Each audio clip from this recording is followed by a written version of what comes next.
And if you're calling, and if the spouse is not alive, that means they just lost their last parent. So these are like no joke calls, you know what I mean? So, but there's a lot of times where it's welcomed, and there's a lot of times where it's like, I can't believe you're calling me, you're a scumbag. You know what I mean? But you have the mom that or the dad, they didn't fix anything since they bought the house in 1952. It's the same original cabinets and floor. The dog's been living in there. I mean, I go to some, if you guys have been to any kind of flips, you know, some of these places are atrocious. But yeah, so that's what I do. That's my primary. So I do make those calls. Now, when we do a huge cast out, so that's when we take a city. I use batch leads. I don't know if anybody's used batch leads in here. So batch, you might have heard of batch leads or PropStream. I use batch leads. So we'll take a city, we'll say, I want all the properties that are 20-year owners, I want all the properties that, whatever. We'll just do a huge filter and maybe get a list of 6,000 properties. Those we have a VA to call those. Yeah. And those are just like, hey, you want to sell your property? Hey, you want to sell your property? Yes, sir. Yeah, you had touched on scaling maybe beyond your monetary ability. When you are in that position, how do you maybe structure those deals for bringing on an investor? That's why I came here to talk to Ryan. Yeah. I got his card. I told him he knows the project that we're doing, and that's why I want to learn. I did it on a smaller scale, on a flip, and those were just real easy numbers, you know what I mean? Like, hey, you're going to get a 10% return on your money, and and usually it was just a return on money. I didn't really take on any partners. But on the 55 unit that we're doing, we're going to have to take on probably partners because we don't have enough equity. Equity meaning capital, cash for the banks. And banks, guess what? They don't like newbies for redevelopment projects when you're trying to borrow $5 million. So, yeah, so we're probably going to take on investors like that, and that's one thing I want to help structure with Ryan, and that was one of the reasons why I came here. But just from the research I've done, it's just basically, we're going to end up giving them.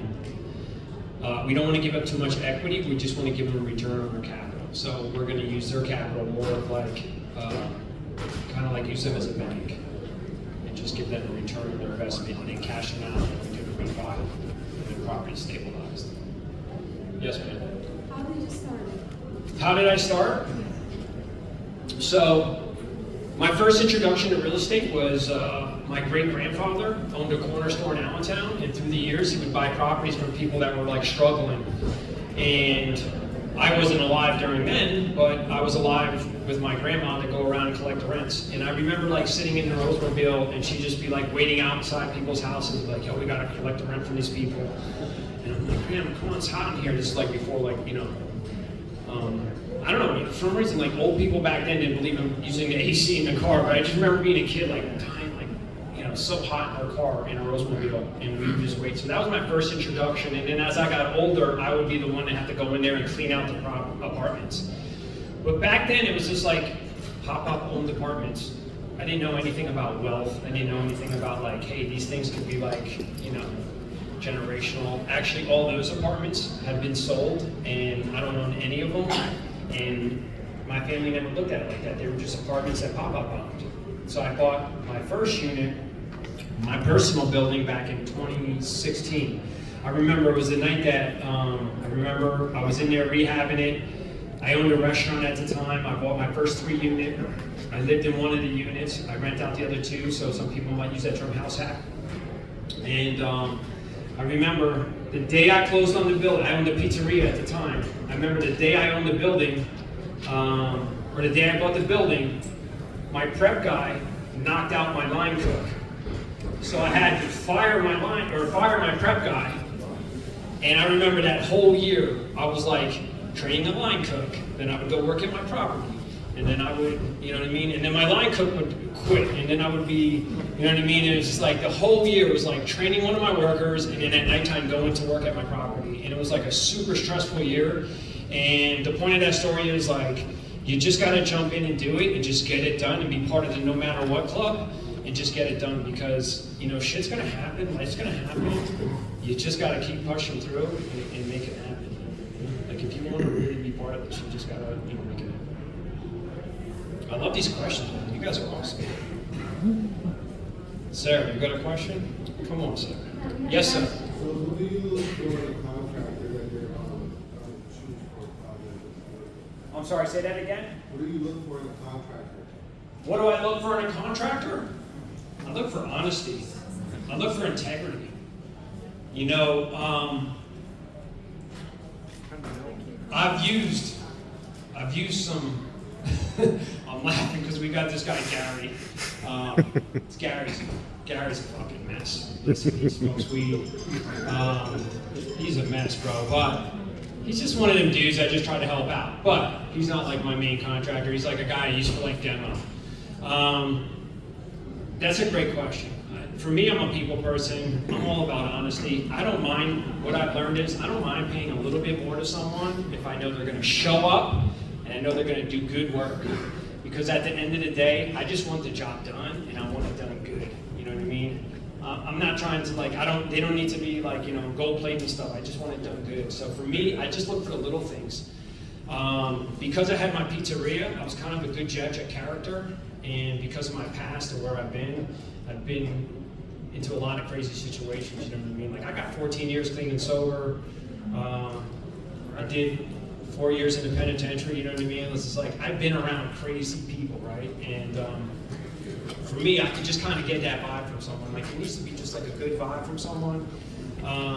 My first initial thing is I'm like, hey, let's meet at the property at 8:30.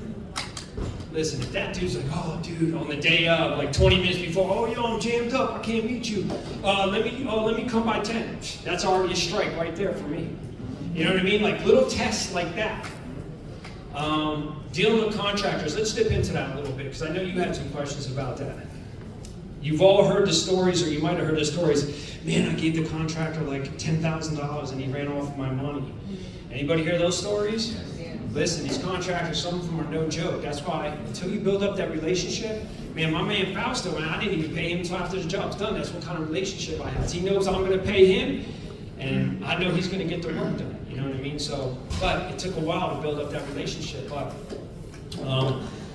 I would say it's like anything. It's like dating a girl. You know what I mean? It's like you got to like kind of gradually get into that relationship.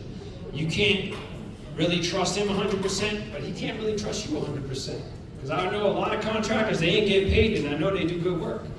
So it's like you gotta understand there's another side to that coin. But at the same time, you know, what I do is, I got some contractors that have been with me a while, so we built a relationship. But in the beginning, I would break it out in pieces. You know, you got flooring, you got drywall, you got paint. You know, once you get to X amount, boom. Then I'll pay you. Or a lot of them do the materials things. I got the Home Depot card, I got the commercial account. I want to get the points for it. So I actually buy all the materials a lot of times. Like I said, I'm the GC for a lot of my deals. So I'm buying a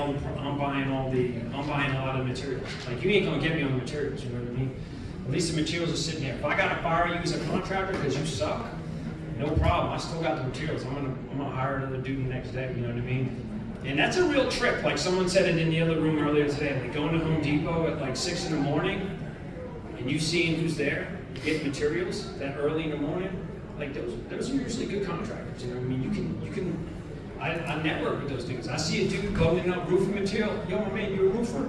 Oh, yeah, we do this, we work here. I grab their card and I just call them up, you know what I mean? I bring them over to the job.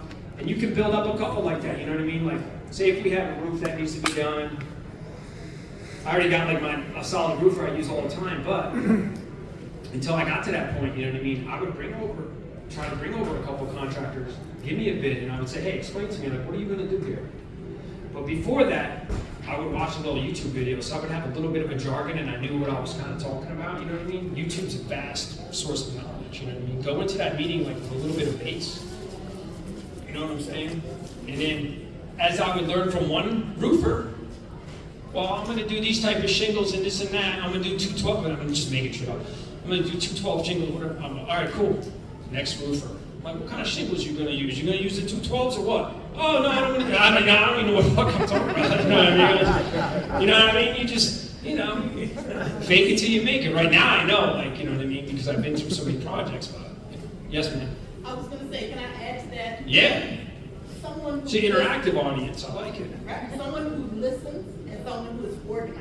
Because Yeah. I went through this summer with a property that I previously lived in, Yeah. that is now a rental, and the contractor could not hear me. Yeah. So when I said to him, Like he legitimately was deaf. no, Wow. I would have thought, this is a rental property. Right. I do not want to put thousands or tens of thousands of dollars into it, but I want it livable for my tenant. Right. He wanted to do everything. And Yeah, I that's a good point. reeling him back in. This is a rental. Go in there with a plan. Let them know what you want to do. I do let them talk, and like, yeah, I do let them talk. Like like, no, you can't talk. I mean, like, I let them throw me ideas. You know what I mean? That's what I mean by that. And kind of what she's saying. But I go in there with a plan of what I want done, and they're like, hey, well, you might want to do it this way. I'm like, oh, okay, I never thought about that. You know what I mean? But like she's saying, like some contractors will go in there and they want to add things to add costs so they can build you out a bigger bill. You know what I mean? Another thing I watch out for. This is a good one. I'm glad you brought that up. I've had contractors come on job sites, and I'm like, yeah, I want to do this, I want to do that, and it's just like, dude's not writing down nothing, and I'm just like, I don't know how good your memories are. I'm 46. I mean, I should, pretty good memory, but this dude, I mean, we're going over technical stuff. You know what I mean? And like whole home rehabs. I'm like, you're not writing. I was like, what do you mean you're not writing anything down? Like, this is like a lot of stuff. So I'm like, I just look for little things like that. You know what I mean? I always heard like cleanliness of truck, this and that. I mean, sometimes that's hard. I mean, some of my best contractors, their trucks are a mess. You know what I mean? Yes, ma'am.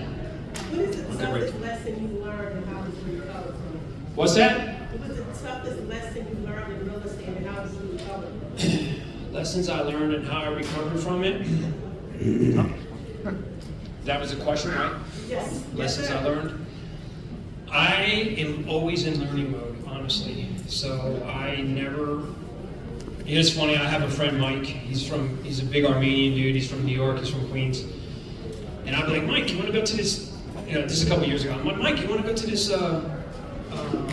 Mike, you want to go to this expo with me? He's like, what the fuck are they going to teach me? That's how he talks, you know what I mean? I'm just like, all right. You know what I mean? But it's like, I never had that attitude. I always want to keep learning. I always want to keep, you know what I mean? I always stay in the learning mindset no matter what. And I always keep learning. Like, I love this industry. I love learning about real estate.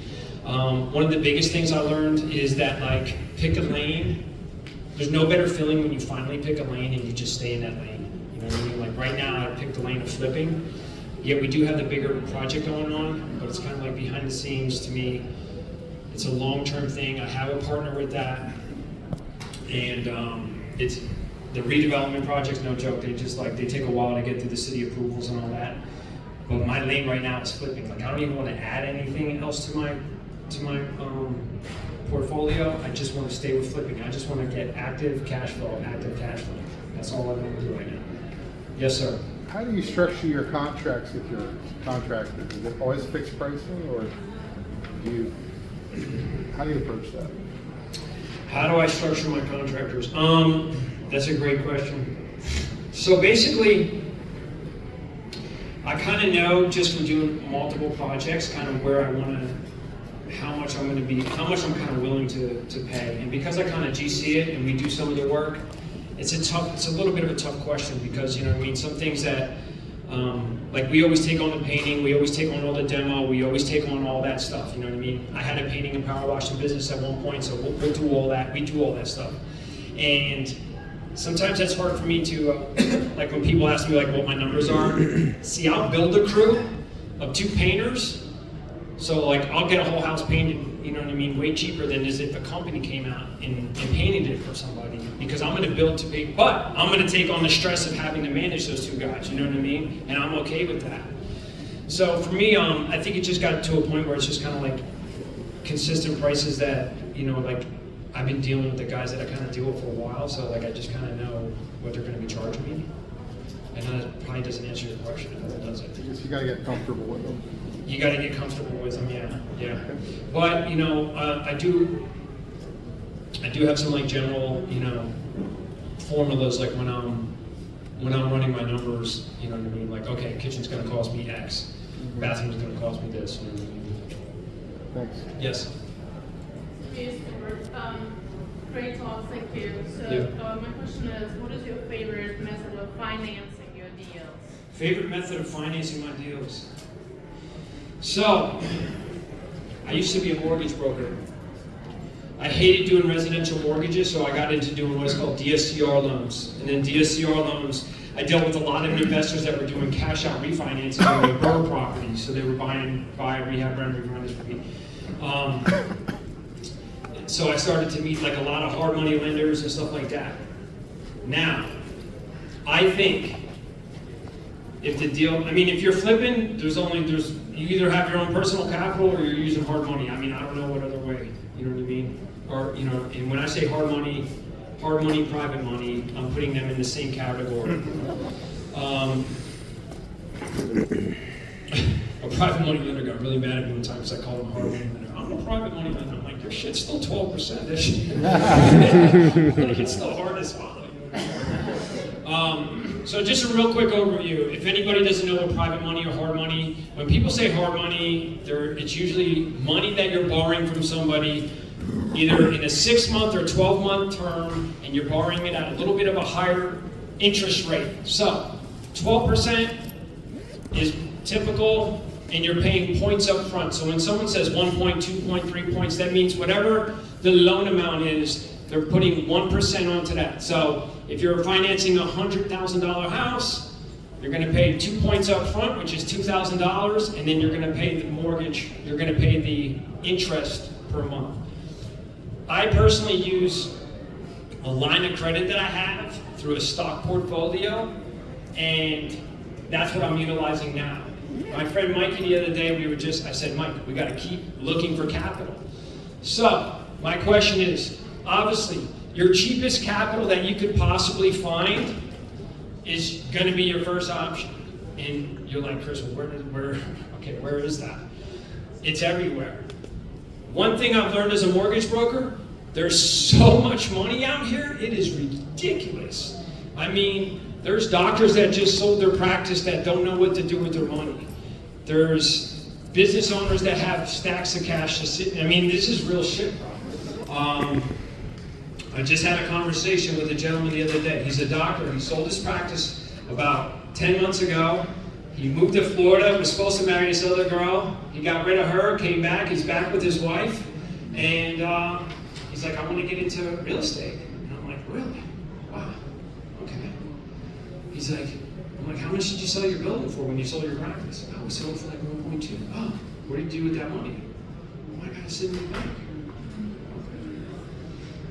Just keep it. Have those conversations with people. Money's everywhere. So your cheapest money possible, but then you should also be going out to meetups and meeting hard money lenders. You know what I mean? Because you never want to be able to, and this is what I always tell people as a mortgage broker. Because this shit would always happen to me. Chris, oh my God, I got this deal. We got to close on it. I found this great deal. No. Like, fine, get the money. You know what I mean? It's harder to find good deals than it is find money. There's money everywhere. So go out there, go to meetups, find your hard money lenders, find people that are willing to lend you money. You got friends and family. I know some people don't want to do the friends and family because, you know, I didn't in the beginning because I didn't want to ask. I was kind of afraid, you know, but that's a great question. One more question. Yes. Am I done? Yes, sir. Yes, like in terms of the construction. I got to get close for this one. You're asking. Yeah, in terms of the construction, what are some systems you're using to move faster in terms of like your innovation? Great. So what are some systems that I'm using to move faster? As far as my construction, honestly, I'm a pen and paper dude. I got a clipboard and I keep a clipboard for every single project. It has a yellow pad on it, and then I also keep an envelope that all the receipts for that project go into it. I know it sounds a little barbaric, but I'm old school. But in regards to keeping track of the properties, because what happens is I call Miss Smith today. Guess what? Miss Smith isn't ready to sell today. I gotta call her next month though. So you gotta get a CRM. If you're contacting and you're cold calling people and you're not keeping track of those people, it could be pen and paper. If all you got is pen and paper, then do pen and paper, but you gotta keep track of that. Because guess what? When you call people, they're not gonna be ready to sell.